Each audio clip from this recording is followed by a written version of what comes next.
സന്ദീപ്, നമ്മൾ ഈ ഭാരത് ജോഡോ യാത്രയുടെ ആദ്യഘട്ടത്തിൽ ഇത് കണ്ടതാണ്. നിങ്ങൾ അങ്ങേയറ്റം ഇപ്പോൾ പപ്പു ഒന്ന് നിങ്ങൾ ഇപ്പോൾ വിളിച്ച് അധിക്ഷേപിക്കുന്നത് നിങ്ങൾ രാവണനാക്കുന്നു രാഹുലിനെ. അത് രാഹുലിൻ്റെ രാഷ്ട്രീയ വളർച്ചയാണ്.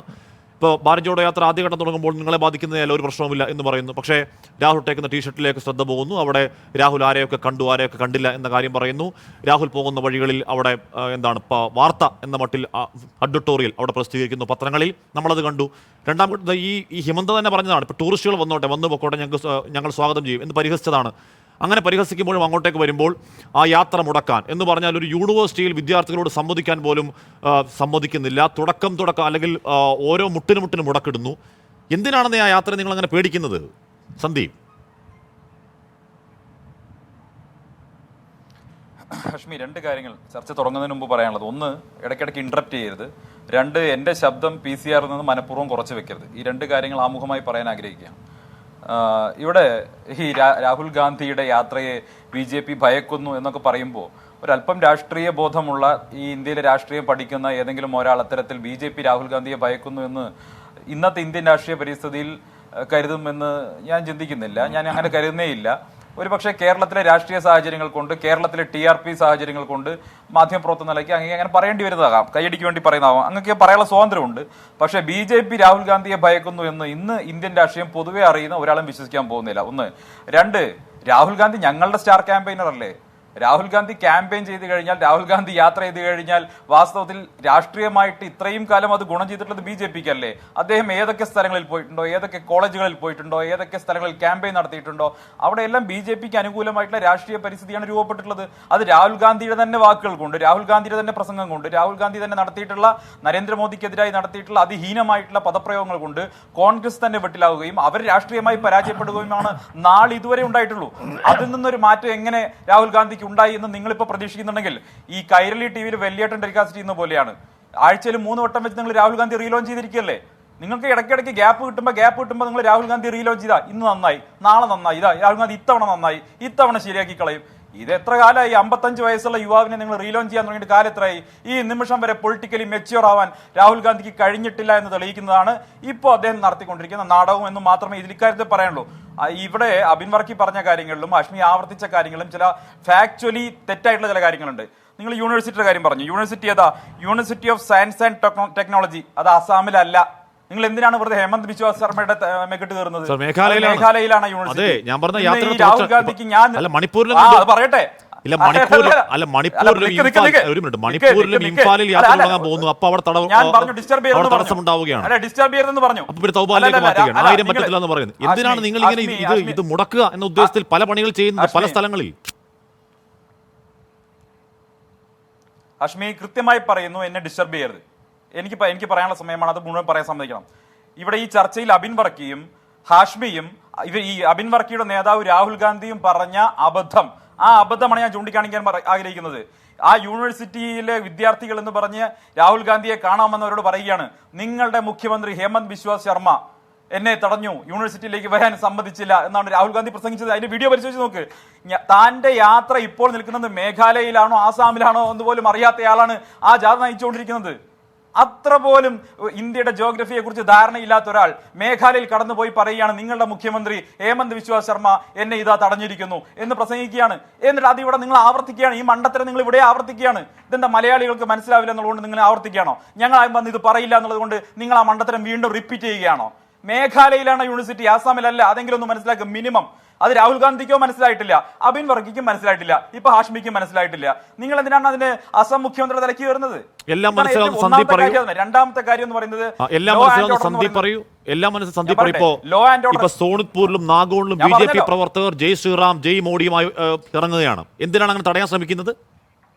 താങ്കൾ പറഞ്ഞ ലോ ആൻഡ് ഓർഡർ മാത്രമാണ് പ്രശ്നമെങ്കിൽ, അല്ലെങ്കിൽ പറയാനിരിക്കുന്ന ലോ ആൻഡ് ഓർഡർ മാത്രമാണ് പ്രശ്നമെങ്കിൽ, അല്ല, ഒന്നുകിൽ നിങ്ങൾ നിലപാടിൽ ഒരു ഉറച്ച നിലപാട് വേണം. ഒന്നുകിൽ നിങ്ങൾ കോൺഗ്രസ്സുകാർ, ഇപ്പൊ ഹാഷ്മി അടക്കമുള്ള അവതാരകനും കോൺഗ്രസ്സുകാർക്ക് ഒരു നിലപാട് വേണം, രാഹുൽ ഗാന്ധിക്ക് ഒരു നിലപാട് വേണം. രാഹുൽ ഗാന്ധിയുടെ പത്രസമ്മേളനം നിങ്ങൾ ധൈര്യം ഉണ്ടെങ്കിൽ ഇപ്പോൾ ഇന്ന് വൈകുന്നേരം രാഹുൽ ഗാന്ധി നടത്തിയ പത്രസമ്മേളനം, അത് രാഹുൽ ഗാന്ധി കൃത്യമായി പറയുന്നുണ്ടല്ലോ, എന്നെ ഒരു BJP പ്രവർത്തകനും എന്റെ യാത്ര തടഞ്ഞിട്ടില്ല, ഒരു BJP പ്രവർത്തനം ഈ യാത്രയെ ആക്രമിച്ചിട്ടില്ല. 2 തവണയാണ് രാഹുൽ ഗാന്ധി ആവർത്തിച്ച് പറഞ്ഞത്. BJP പ്രവർത്തകർ എന്നെ 2 തവണ മാധ്യമപ്രവർത്തകർ ചോദിച്ചു, BJP താങ്കളെ ആക്രമിച്ചോ, BJP പ്രവർത്തകർ താങ്കളെ ആക്രമിച്ചോ എന്ന് 2 തവണ ഇന്നത്തെ വൈകുന്നേരത്തെ പത്രസമ്മേളനത്തിൽ രാഹുൽ ഗാന്ധി ചോദിച്ചു. രാഹുൽ ഗാന്ധി പറഞ്ഞു, ഒരു BJP പ്രവർത്തനം എന്നെ ആക്രമിച്ചിട്ടില്ല, അവർ ഒരു കയ്യിൽ കൊടിയും മറ്റേ കയ്യിൽ എനിക്ക് ടാറ്റ വീശുകയുമാണ് ചെയ്തത് എന്നാണ് രാഹുൽ ഗാന്ധി പറഞ്ഞത്. ഇന്ന് രാഹുൽ ഗാന്ധി പറഞ്ഞതിന് വിരുദ്ധമായി നിങ്ങൾ രാഹുൽ ഗാന്ധിയുടെ യാത്രയെ ആക്രമിച്ചു എന്ന നുണപ്രചരണം നടത്തുകയല്ലേ? നിങ്ങൾ ധൈര്യമുണ്ടെങ്കിൽ ഈ വാർത്ത അവസാനിക്കുന്നതിന് മുമ്പ് ഇന്നത്തെ രാഹുൽ ഗാന്ധിയുടെ പത്രസമ്മേളനം ടെലികാസ്റ്റ് ചെയ്യേ. ഒരു പച്ചക്കളത്തിന്മേൽ കെട്ടിപ്പൊക്കിയ ഒരു അവതരണമല്ലേ നിങ്ങൾ നടത്തിയത്? വിരുദ്ധോക്തി, പരിഹാസോക്തി എന്ന 2 വാക്കുകളുണ്ട് സന്ദീപ് വാര്യർ. അല്ലാതെ ഒരു കയ്യിൽ BJP-യുടെ കൊടി പിടിച്ച് രാഹുൽ ഗാന്ധിയെ ടാറ്റ കാണിച്ചു എന്ന് പറയുന്നത് അതങ്ങനെ പറയുകയാണ്. മലയാളം എന്നെ പഠിപ്പിക്കണ്ട സന്ദീപ് വാര്യർ. നല്ല മലയാളം എന്നെ പഠിപ്പിക്കണ്ട. രാഹുൽ ഗാന്ധി കൃത്യമായിട്ട് പറഞ്ഞത്, അതായത് താങ്കൾ തന്നെ പറഞ്ഞാണ്, ഇന്നത്തെ കൃത്യമായി പറഞ്ഞു, ഒരു കയ്യിൽ BJP-യുടെ കൊടിയും ആക്രമിച്ചിട്ടില്ല, ഒരു കയ്യിൽ BJP-യുടെ കൊടിയുമായി ജയ് ശ്രീറാം ജയ് മോഡി വിളികളുമായി രാഹുൽ ഗാന്ധി വരവേൽക്കുകയായിരുന്നോ BJP പ്രവർത്തകരോടെ? BJP പ്രവർത്തകർക്ക് രാഷ്ട്രീയമായിട്ട് മുദ്രാവാക്യം വിളിക്കാൻ അവകാശമില്ലേ? നിങ്ങൾ പറഞ്ഞത് ആക്രമിച്ചു എന്നുള്ളതാണ്. രാഹുൽ ഗാന്ധിയുടെ യാത്രയെ രാഹുൽ ഗാന്ധിയെ ആക്രമിച്ചിട്ടില്ല, മുദ്രാവാക്യമായി തടയാൻ ശ്രമിച്ചെന്നാണ് പറയുന്നത്. രണ്ടാണ്. ആക്രമിക്കൽ നിങ്ങളെ ഒരു തരത്തിലും ബാധിക്കാതെ, നിങ്ങൾ നിങ്ങളെ ഒരു തരത്തിലും ബാധിക്കാതെ നിങ്ങൾ പരിഹാസത്തോടെ മാത്രം കാണുന്ന യാത്രക്കെതിരെ BJP പ്രവർത്തകർ ഇറങ്ങുന്നത് എന്തിനാണ്? ഇപ്പൊ ഒരു കയ്യിൽ കൊടിയും മറുകയിൽ ടാറ്റയുമെന്ന് രാഹുൽ ഗാന്ധി പറയുന്നത്, അപ്പൊ BJP പ്രവർത്തകർ രാഹുൽ ഗാന്ധി വരവേൽക്കാൻ പോയതാണോ അവിടെ? അല്ല, BJP പ്രവർത്തകർക്ക് രാഷ്ട്രീയമായിട്ടുള്ള വിരുദ്ധ അഭിപ്രായം പ്രകടിപ്പിക്കാൻ സ്വാതന്ത്ര്യമില്ലേ? മുദ്രാവാക്യം വിളിക്കാൻ സ്വാതന്ത്ര്യമില്ലേ? അവരാ പരിസരത്ത് നിന്ന് മുദ്രാവാക്യം വിളിച്ചിട്ടുണ്ടെങ്കിൽ എന്താ തെറ്റുള്ളത്? പോലീസ് അറിഞ്ഞിട്ടുള്ള കാര്യം അല്ല സന്ദീപ്, രാഹുൽ ഗാന്ധി പറഞ്ഞില്ലേ രാഹുൽ ഗാന്ധി പറഞ്ഞാണോ ശരി, അബിൻ വർക്കി പറയുന്നതാണോ ശരി, ആഷ്മി പറയുന്നതാണോ ശരി? എനിക്ക് എത്ര അറിഞ്ഞാൽ മതി. നിങ്ങളുടെ തൊലിപ്പുറത്ത് പോലും തൊടാത്ത യാത്രയാണെങ്കിൽ, ഭാരത് ജോഡോ യാത്രയെ ആക്രമിച്ചു എന്ന പരിഹസിക്കുന്ന യാത്രയാണെങ്കിൽ, നിങ്ങൾ ഈ ചർച്ച കെട്ടിപ്പൊക്കിയത് അങ്ങേയറ്റം പരിഹാസ്യമായി മാത്രം കാണുന്ന യാത്രയാണെങ്കിൽ എന്തിനാണ് നിങ്ങളുടെ പ്രവർത്തകർ ഇറങ്ങി മുദ്രാവാക്യം വിളിക്കുന്നത്? എന്തിനാണ്? നിങ്ങളെ തൊലിപ്പുറത്തെ ബാധിക്കുന്നില്ല, നിങ്ങൾ ഒന്നും സംഭവിക്കുന്നില്ല. ഇപ്പോ അവിടുത്തെ മുഖ്യമന്ത്രി ഹിമന്ത ബിശ്വ ശർമ്മ നേരിട്ട് ഉത്തരവിടുകയാണ് രാഹുൽ ഗാന്ധിക്കെതിരെ കേസെടുക്ക്. അപ്പൊ അതിന് കാരണം പറയുന്നുണ്ട്. ഇന്ന് എന്താണ് ഇവർ സോഷ്യൽ മീഡിയയിൽ പോസ്റ്റ് ചെയ്ത ആ ദൃശ്യങ്ങളുണ്ട്, അത് തെളിവാക്ക് എന്ന് പറയുന്നത് മുഖ്യമന്ത്രി നേരിട്ടാണ്. അപ്പൊ നിങ്ങളെ ഒരു തരത്തിൽ ബാധിക്കുന്നില്ല, പക്ഷെ മുഖ്യമന്ത്രി നേരിട്ട് കേസെടുക്കാൻ പറയുകയും ചെയ്യും. അതാണ് നമ്മൾ നേരത്തെ പറഞ്ഞ വിരുദ്ധോക്തി. സന്ദീപ്, ഒന്നുകിൽ അല്ലല്ല ഹാഷ്മി, ഞാൻ ഈ ചർച്ചയുടെ തുടക്കത്തിൽ പറഞ്ഞു എന്നെ ഇന്ററപ്റ്റ് ചെയ്യാതെ സംസാരിക്കാൻ എത്തിക്കണം. ആഷ്മിയുടെ തെറ്റുകൾ, ആഷ്മി പറഞ്ഞതിലെ അബദ്ധങ്ങൾ മറച്ചു വെക്കാൻ വേണ്ടി, പ്രേക്ഷകർ കേൾക്കാതിരിക്കാൻ വേണ്ടി, ആ അബദ്ധത്തിൽ നിന്ന് രക്ഷപ്പെടാൻ വേണ്ടി തുടർച്ചയായിട്ട് എന്നെ ഇന്ററപ്റ്റ് ചെയ്യുകയാണ്. ഈ ആഷ്മി ഈ ചർച്ച കെട്ടിപ്പൊക്കിയത് തന്നെ ഇതിന്റെ നറേറ്റീവ് എന്തായിരുന്നു? ഭാരത് ജോഡോ യാത്രയെ BJP-ക്കാർ ആക്രമിച്ചു. ഞാൻ ചോദിക്കട്ടെ, അവിടെ പിണറായി വിജയന്റെ ആളുകൾ നടത്തിയതുപോലെ ഒരു ജീവൻ രക്ഷാ പ്രവർത്തനം ഞങ്ങൾ നടത്തിയിട്ടുണ്ടോ? ഇല്ലല്ലോ. അവിടെ BJP എന്ന രാഷ്ട്രീയ പാർട്ടിക്ക് രാഷ്ട്രീയമായിട്ട് എതിർക്കാൻ അവകാശമില്ലേ? മുദ്രാവാക്യം വിളിക്കാൻ അവകാശമില്ലേ? അതവർ സമാധാനപരമായി ചെയ്യാൻ അവർക്ക് അവകാശമില്ലേ? അത് അവരവിടെ ചെയ്തിട്ടുണ്ടാകും. അതിനെ നിങ്ങൾക്ക് എതിർക്കാൻ പറ്റില്ല. 1. 2, അസമിൽ രാഷ്ട്രീയമായിട്ട് എതിർക്കാനുള്ള കാരണങ്ങളുണ്ട്. അസമിന്റെ പ്രശ്നങ്ങളിൽ, അസം നേരത്തെ കോൺഗ്രസ് ഭരിച്ചിരുന്ന കാലത്ത്, അല്ലെങ്കിൽ അസമിലെ തനത് രാഷ്ട്രീയ പ്രശ്നങ്ങളിൽ കോൺഗ്രസ് സ്വീകരിക്കുന്ന നിലപാടുകളിൽ അവിടുത്തെ ജനങ്ങൾക്ക് പ്രതിഷേധമുണ്ട്. ആ പ്രതിഷേധം അവിടെ ഉണ്ടായിക്കോട്ടെ. ആ പ്രതിഷേധം ഞങ്ങളുടെ യാത്ര മുമ്പ് ഉണ്ടാവാറില്ലേ? ഞങ്ങൾക്കെതിരെ ഉണ്ടാകാറില്ലേ? എത്രയോ തവണ ഉണ്ടായിട്ടുണ്ട്. ഒരു കാര്യം കൂടി പറഞ്ഞ് അവസാനിപ്പിക്കാം. ഇവിടെ ഹേമന്ത് ബിശ്വ ശർമ്മ അസമിലെ മുഖ്യമന്ത്രിയാണ്. അവിടുത്തെ ലോ ആൻഡ് ഓർഡർ മെയിൻറ്റെയിൻ ചെയ്യാനുള്ള ഉത്തരവാദിത്തം അദ്ദേഹത്തിൻ്റെതാണ്. തലേ ദിവസം തന്നെ കമ്മ്യൂണിക്കേറ്റ് ചെയ്തിരുന്നു. അതിനു മുമ്പ് തന്നെ PCCക്ക് നിർദ്ദേശം കൊടുത്തിരുന്നു ഏത് റൂട്ടിലാണ് യാത്ര പോകുന്നത്. ഇവിടെ അബിൻ വർക്കി പറഞ്ഞല്ലോ, ഞങ്ങൾക്ക് നേരത്തെ നിർദ്ദേശം കിട്ടിയിരുന്നു, 2 റോഡ് വഴിക്ക് പോകരുതെന്ന് പറഞ്ഞു. ഞങ്ങൾ ബാരിക്കേഡ് പൊളിച്ച് അത് വഴിക്ക് പോയി, ഞങ്ങൾ നിയമം ലംഘിച്ചു പോയി. അവിടെ രാഹുൽ ഗാന്ധി ആഹ്വാനം ചെയ്യുകയാണ് ബാരിക്കേഡ് പൊളിക്കാൻ. ഞാൻ ചോദിക്കട്ടെ, രാഹുൽ ഗാന്ധിയുടെ സ്റ്റാച്ചറുള്ള ഒരു ദേശീയ നേതാവ് പോലീസിനെ ആക്രമിക്കാനും ബാരിക്കേഡ് പൊളിക്കാനും ആഹ്വാനം ചെയ്യുന്നത് ശരിയായിട്ടുള്ള നടപടിയാണോ?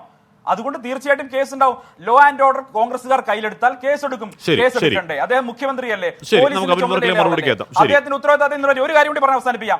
ഒരു കാര്യം കൂടി പറയാം, ഒറ്റ കാര്യം കൂടി. അഭിമർക്കി ഒരു കാര്യം ചോദിച്ചു, ഇന്ത്യയുടെ ചരിത്രത്തിൽ ഏതെങ്കിലും യാത്ര തടഞ്ഞിട്ടുണ്ടോന്ന്. ഇന്ത്യയുടെ ചരിത്രത്തിൽ ഏതെങ്കിലും യാത്ര തടഞ്ഞിട്ടുണ്ടോ? അദ്ദേഹത്തിന്റെ രാഷ്ട്രീയ ചരിത്രത്തിന്റെ കാലയളവ് വളരെ കുറവായതുകൊണ്ടായിരിക്കാം, ആയുസ് വളരെ കുറവായതുകൊണ്ടായിരിക്കാം. ലാൽകൃഷ്ണ അഡ്വാനി എന്ന BJP-യുടെ എക്കാലത്തെയും വലിയ നേതാവിന്റെ രഥയാത്ര തടഞ്ഞ അദ്ദേഹത്തെ ബീഹാറിൽ വെച്ച് അറസ്റ്റ് ചെയ്തിരുന്നു. നിങ്ങൾ ആലോചിക്കണം, ആ രഥയാത്ര തടഞ്ഞ അറസ്റ്റ് അതെല്ലാം നേരിട്ടാണ്. അല്ലെങ്കിൽ മുരളി മനോഹർ ജോഷിയുടെ യാത്രയ്ക്ക് നേരെ നിങ്ങൾ നടത്തിയിട്ടുള്ള ആക്രമണങ്ങൾ അതെല്ലാം നേരിട്ട് രാഷ്ട്രീയ പ്രവർത്തനം നടത്തി. അടിയന്തരാവസ്ഥയിൽ നിങ്ങൾ നടത്തിയിട്ടുള്ള ക്രൂരമായിട്ടുള്ള അടിച്ചമർത്തലുകൾ അതെല്ലാം നേരിട്ടാണ് ഞങ്ങൾ ഇന്ത്യൻ രാഷ്ട്രീയത്തിൽ നിങ്ങളെ പരാജയപ്പെടുത്തിയിട്ടുള്ളത്. ശരി.